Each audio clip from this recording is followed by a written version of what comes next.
Xoş gördük, əziz izləyicilər. İmam Cavad əleyhissalamın şəhadətidir. Bugün münasibətilə bütün Əhl-i Beyt tərəfdarlarına başsağlığı verirəm və o həzrətin şəhadəti ilə bağlı bir neçə dəqiqə söhbət eləmək istəyirəm. İmam Cavad əleyhissalam, yəni İmam Muhammed Təqi əleyhissalam Əhl-i Beyt imamlarının 9-cusudur, 9-cu imamdır. Adı Muhammeddir. Künyəsi Əbu Cəfərdir. Ləqəbi isə Təqi və Cavaddır. Bu ləqəbləri məşhurdur. Mübarək Ramazan ayında 195-ci ildə Mədinə şəhərində dünyaya gəlib.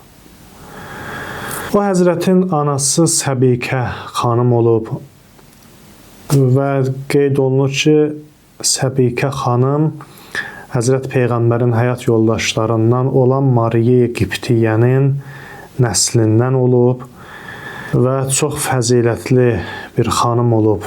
Fəzilət, əxlaq baxımından çox üstün bir dərəcədə olub. İmam Rıza əleyhissalamın da həyat yoldaşı olub da. İmam Cavad əleyhissalam İmam Rıza əleyhissalamın övladıdır və İmam Rıza əleyhissalam da həmişə öz xanımını, Səbikə xanımı üstün, fəzilətli bir xanım kimi, pak bir xanım kimi yad eləyib. İmam Rıza əleyhissalam qeyd elədi ki, İmam Cavad əleyhissalamın atasıdır və o həzrət, yəni İmam Rıza əleyhissalam şəhid olarkən İmam Cavad əleyhissalamın 8 yaşı var idi. 8 yaşı var idi və İmam Cavad əleyhissalam özü də 25 yaşında şəhadətə yetişib. İmamlar arasında da ən cavan yaşda imamətə çatan imamdır. İmam Cavad əleyhissalam ilk imamdır ki, 8 yaşında, yəni çox uşaq yaşlarında imamət məqamına yetişib. O həzrətin müasiri 2 Abbasi xəlifəsi olub. Biri Məmun, digəri isə Mötəsim. Bu 2 Abbasi xəlifəsinin zamanında yaşayıb və hər ikisi də İmam Cavad əleyhissalama əziyyət veriblər. Bilirik ki, İmam Rıza əleyhissalam da Mədinədə dünyaya gəlib, İmam Cavad əleyhissalamın atası və Məmunun əmri ilə Mərvə gətirilib, xilafət mərkəzinə gətirilib. Bunda da Məmunun öz məqsədləri var idi. Məqsədlərindən biri də bu idi ki, İmam Rıza əleyhissalama ciddi şəkildə nəzarət eləyə bilsin. Yəni, İmam Rıza əleyhissalam onun nəzarətində olsun.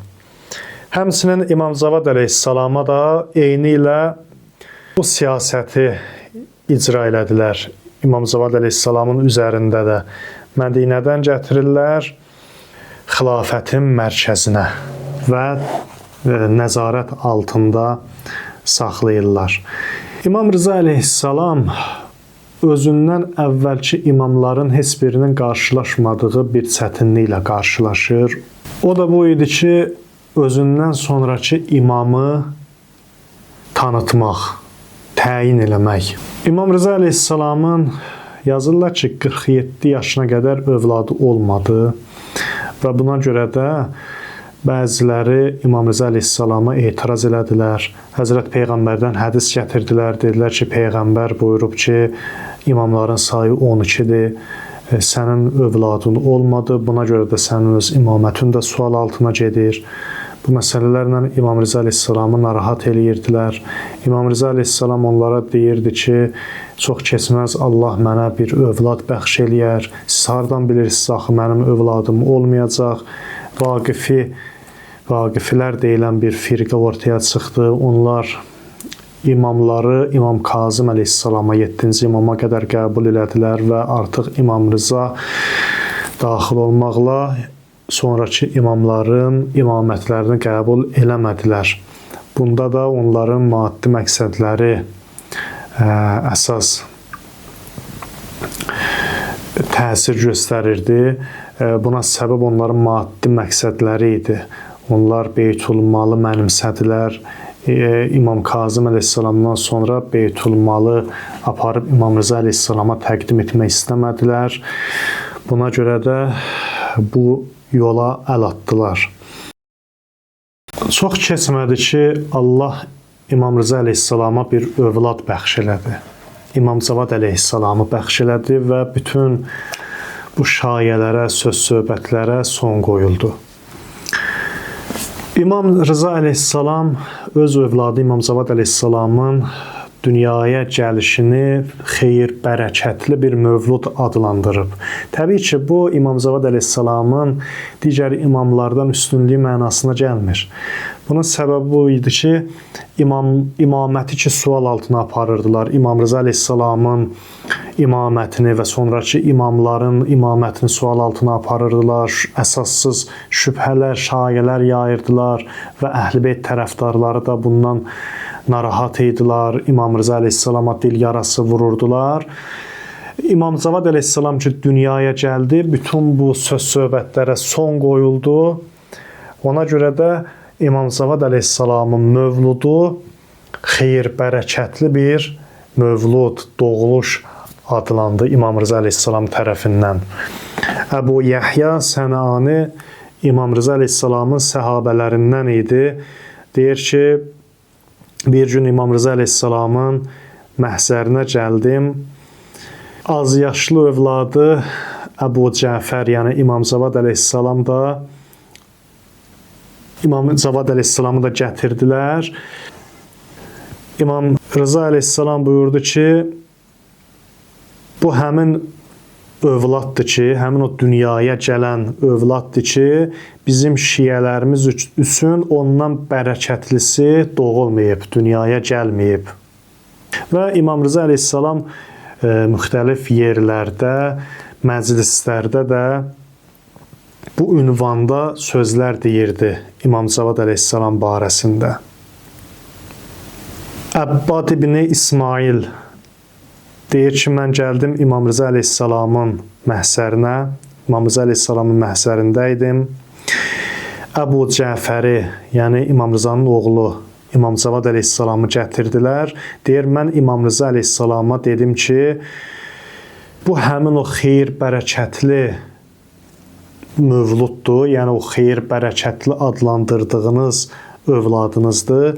İmam Rza əleyhissalam buyurdu ki, bəli, bu həmin o övladdır, həm dünyaya gələn övladdır ki, İslamda ondan bərəkətlisi doğulmayıb, dünyaya gəlməyib. Əbu Yəhya Sənani yenə deyir ki, Məkkədə İmam Rza əleyhissalamın hüzuruna müşərrəf oldum, o həzrətin hüzuruna gəldim, gördüm ki, İmam Rza əleyhissalam banan soyur və öz övladına verir, Əbu Cəfərə, İmam Cavad əleyhissalama verir. Deyir, mən soruşdum ki, bu həmin o xeyir, bərəkətli dünyaya gələn övladınızdır. İmam buyurdu ki, bəli, bu həmin o övladımdır ki, İslamda və şiyələrimiz üçün ondan bərəkətlisi dünyaya gəlməyib. Yəni görürük ki, müxtəlif yerlərdə İmam Rza əleyhissalam öz övladı barəsində, İmam Cavad əleyhissalam barəsində bu sözü, bu hədisləri işlədib. Elə ki, İmam Cavad əleyhissalam dünyaya gəldi və Əhl-i-Beyt tərəfdarları arxayın oldular, rahat oldular. Amma düşmən hələ də sakit dayanmırdı. Öz şər işlərinə davam eləyirdilər. Vaqifiyyə firqəsi, onların başçılarından olan Hüseyn ibn Qiyamə vasiti öz əsassız fikirlərinə davam eləyirdi. Müxtəlif yerlərdə İmam Rza və İmam Cavad barəsində əsassız fikirlərini səsləndirirdi. Cəmiyyətdə şək, şübhə toxumları əkməkdə davam eləyirdi. Elə ki, İmam Cavad əleyhissalam dünyaya gəldi, onlar növbəti bir fitnəyə əl atdılar. Dedilər ki, İmam Cavad İmam Rzanın övladı deyil. İmam Rızaya başladılar belə bir dil yarası vurmağa, imamı narahat eləməyə. Baxın, Pak imam barəsində görün nə qədər cürət tapdılar və belə bir yalan uydurdular. Belə bir iffətsiz sözlər, yalanlar uydurdular və İmam Rıza əleyhissalamı narahat elədilər. Dedilər ki, mərdlikdən, kişilikdən uzaq bir sözü idi də İmam Rıza əleyhissalam barəsində danışdılar və İslama da zidd bir söz idi. Dedilər ki, İmam Cavad sənin oğlun deyil, İmam Rızaya dedilər. Çünki imamlar arasında buğdayı rəngli imam olmayıb. Rəng fərqi var ata ilə oğul arasında. Eyni ilə Həzrət Peyğəmbər barəsində də bu şayə yayılmışdı vaxtıyla. Həzrət Peyğəmbərin Mariya Qibtiyyədən İbrahim adında oğlu olmuşdu. Onlar da Həzrət Peyğəmbərə bəziləri var idi, həsəd üzündən Peyğəmbərə belə bir iftira atırdılar, Peyğəmbərin xanımına. Deyirdilər ki, bu Peyğəmbərin oğlu deyil, bu uşaq fərqlidir, Peyğəmbərə oxşamır, rəngi fərqlidir. Ona görə də Həzrət Peyğəmbəri bu vasitə ilə narahat eləyirdilər və Peyğəmbər də bu məsələni araşdırdılar. Axırda da sonda bəlli oldu ki, bir şəxs ki deyirdilər, Cərih adında bir şəxs Peyğəmbərin xadimi, deyirdilər ki, uşağın atası odur. Axırda araşdırılandan sonra bəlli oldu ki, o insanın heç cinsi əlaqəyə qüdrəti belə yoxdur. Ona görə də bu şayə də aradan qalxdı.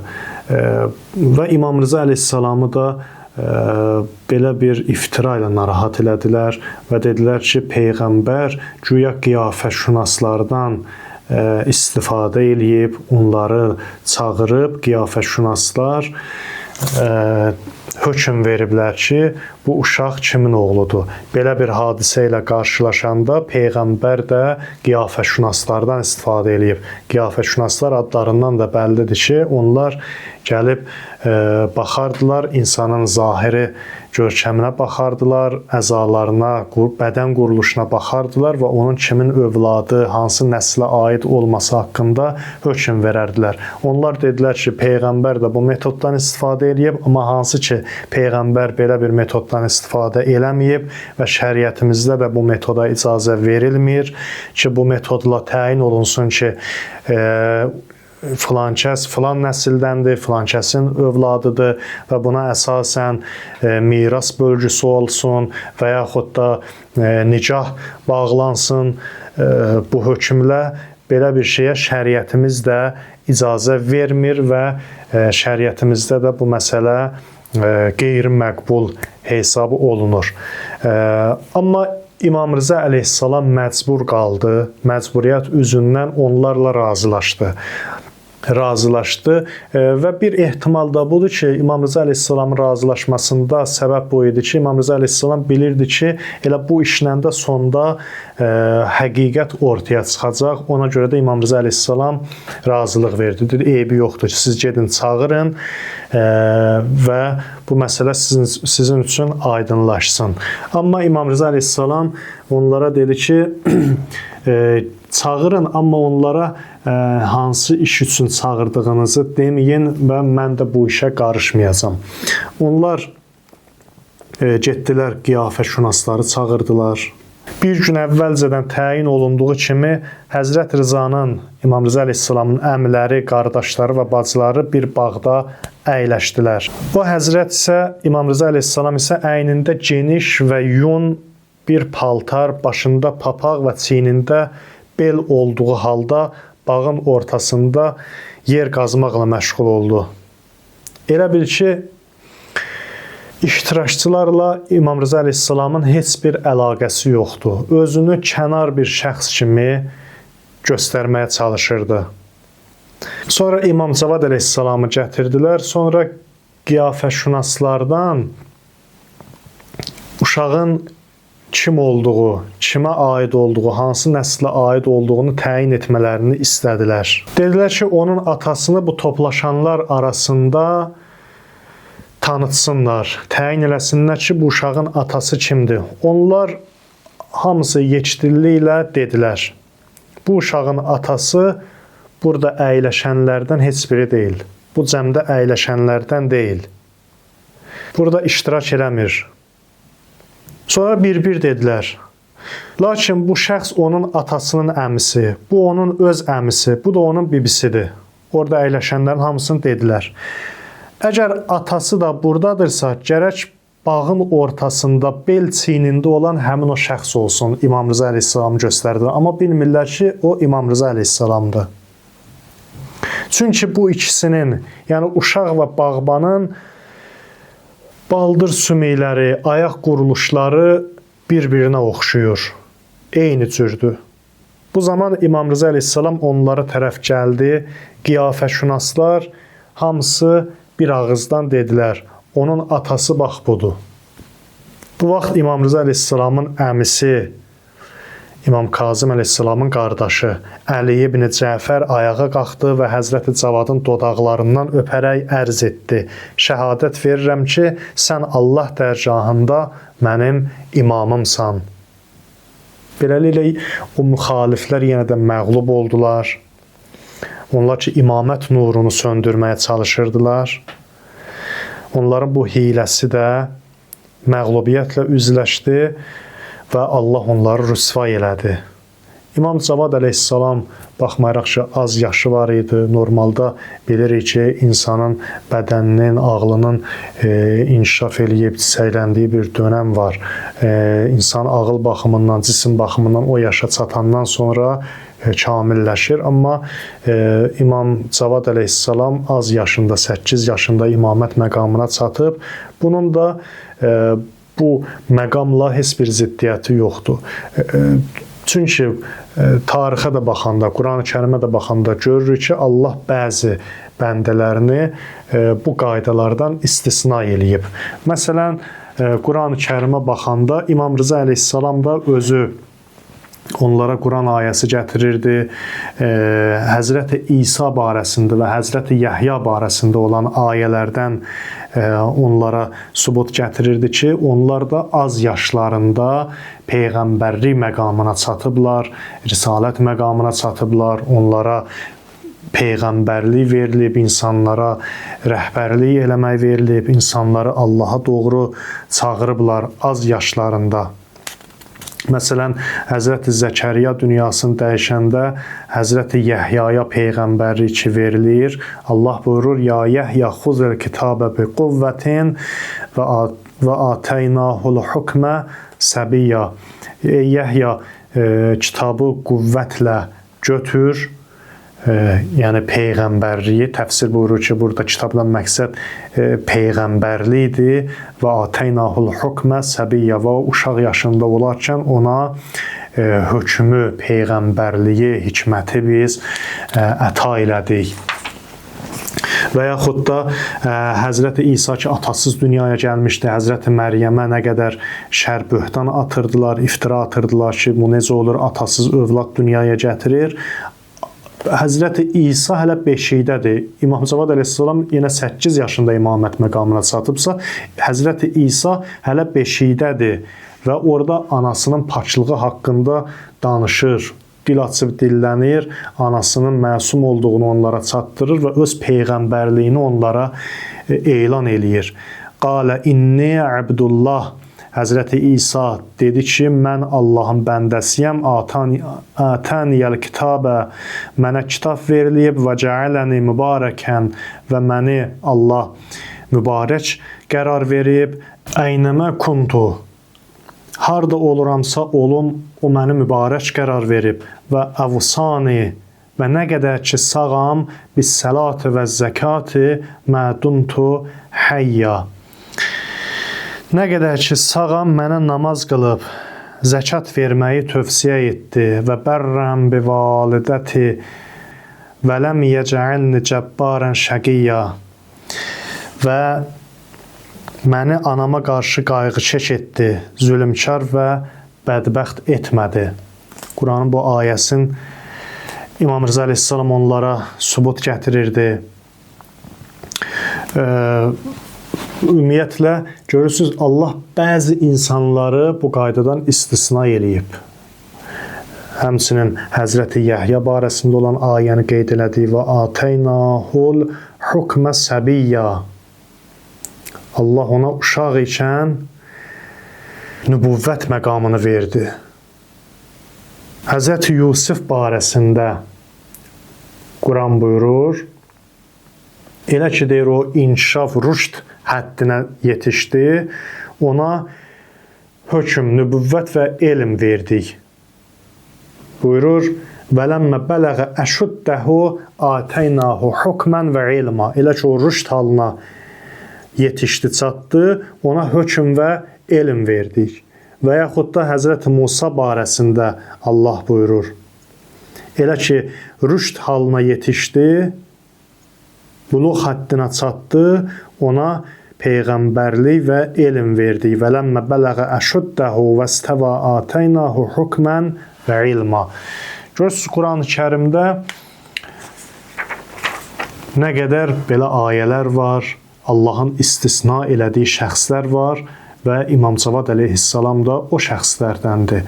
Ona görə də bu birinci dəfə deyildi belə olsun ki, az yaşda imamət məqamına çatsın, insanları rəhbərlik eləsin, insanları Allaha doğru aparsın, kamilliyə çatsın.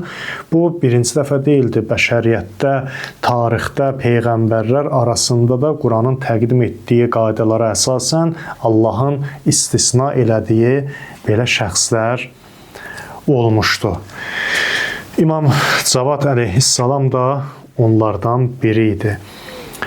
Və insanın onlara ehtiyacı var. Onların o məqamlarına, imamət məqamlarına ehtiyacı var. Allahın bizə bəxş elədiyi həqiqi nemət onlardır, onların varlıqlarıdır. İnsan imam olmasa Allaha doğru gedə bilməz. Ona görə də Quran buyurur ki, nemətlər barəsində sorğu-sual olunacaqsınız. Həmin o nemətlərdən də məqsəd təfsir buyurur, Əhl-i Beyt imamlarıdır. Hədislər buyurur ki, biz Əhl-i Beytik, Allahın ən böyük neməti. Allahın ən böyük neməti biz Əhl-i Beytik. Ona görə də insan o nemətdən düzgün istifadə eləməlidir, o nemətin qədrini bilməlidir. O nemət olmasa, əlimizdən çıxsa, biz Allaha doğru gedə bilmərik, biz inkişaf eləyə bilmərik, biz naqis qalarıq. Ona görə də Allahın ən böyük neməti Əhl-i Beyt əleyhissalamdır. İmam Cavad əleyhissalam da o nemətin bir üzvüdür. O həmin o nemətlərdəndir, Əhl-i Beyt imamlarındandır. Bu gün o Həzrətin şəhadətidir. Bu gün münasibətilə mən bir daha sizə başsağlığı verirəm. Əhl-i Beyt tərəfdarlarına məxsusən başsağlığı verirəm. O Həzrət Abbasi xəlifələrindən dedi ki, ikisinin zamanında yaşayıb, Məmun və Möhtəsimin və Möhtəsim Abbasinin də əli ilə zəhərlənərək şəhadət məqamına yetişib. Allah o Həzrətin dünyada ziyarətini bizlərə nəsib eləsin. O Həzrətin paç qəbri Kazimeyndədir. Kazimeyinə gedənlər o Həzrəti ziyarət eləyirlər. Babası İmam Musa Kazım əleyhissalamın qəbrinin kənarındadır. Allah Həzrətin o pak məzarını ziyarət etməyi hər birimizə nəsib eləsin. Qiyamətdə də o Həzrətin şəfaətini bizlərə nəsib eləsin. İmam Cavad əleyhissalam Cavad cömərd deməkdir. Çox cömərd olub, əlaçıq olub, fədakar olub. Gecə-gündüz insanlara xidmət eləyib, xidmətdən doymayıb. Ona görə də İmam Cavad əleyhissalamın imamlar arasında bu səxavətlilik xüsusiyyəti xüsusi olaraq seçilir. Allah o Həzrətin ziyarət və şəfaətini nəsib eləsin. O Həzrətin o gözəl əxlaqi keyfiyyətlərindən əxs etməyi bizlərə nəsib eləsin və o Həzrətin imaməti ilə yaşayıb, o Həzrətin imaməti ilə dünyadan köçən bəndələrdən Allah bizləri qərar versin inşallah. O Həzrət haqqında məlumat çoxdur, amma mən söhbətimizi burada yekunlaşdırmaq istəyirəm. O Həzrət haqqında əlavə məlumat almaq istəyənlər də bizim o Həzrət haqqında, mövludu haqqında da çıxışlarımız olub. O çıxışlardan da izləyib istifadə eləyə bilərsiniz. Allah bu söhbəti qəlbimizdə təsirli eləsin inşallah. Vəssalamu aleykum və rəhmətullahi və barakatuh.